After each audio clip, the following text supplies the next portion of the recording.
We are in this room in a very profound example of that. This is an extraordinary newspaper owned by one of the most destructive men on planet Earth. Right? At the end of that, I don't mean to be impolite, but I have to be honest, right?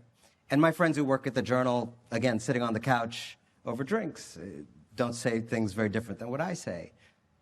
There is a problem when someone, not through the organ of this newspaper, which has, fortunately, and for the country's sake, been kept what it is, but through other organs, like Fox News, other newspapers, particularly in the cable realm, through Fox, completely shredded the American social fabric, gone after white resentment and backlash to try to inflame resentments. Rupert Murdoch, now his son, Lachlan, as well, have been waging a war on American democracy, pluralism, tolerance, love, justice. I would imagine a lot of the things people in this room think are important values. And then you were here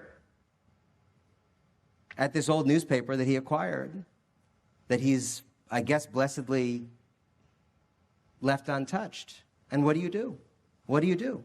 It's not easy. I mean, I understand these kind of acquisitions are complicated, but I would say personally, in the example you raised of a tension between employees and bosses, I personally think it's kind of morally untenable for a newspaper that is so important to be owned by someone who over there, in a slightly different room, is undermining not what I believe in, but I think the very things the Wall Street Journal stands for every day.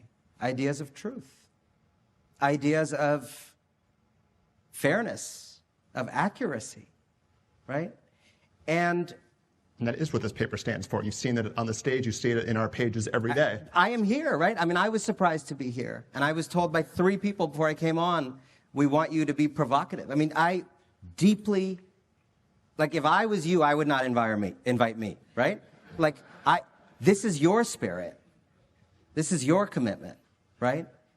But it has to be mentioned that, and this happens in so many contexts where there's the kind of small, valiant force of people trying to represent these values that we're talking about. But if you do the reporting that I've done, many of your reporters have done, you've probably done, where you go out in the country and you talk to people in this political season, people's brains have been broken en masse by a project of the inflammation of hate, of disinformation. Do you know the number of Americans who believe in QAnon now as an organizing principle of their lives? The number of Americans who have all kinds of fantasies about what's happening on the border, what's happening with a great replacement theory and so on. This is not something that happens in the weather. It's been done. It's been done by multiple people.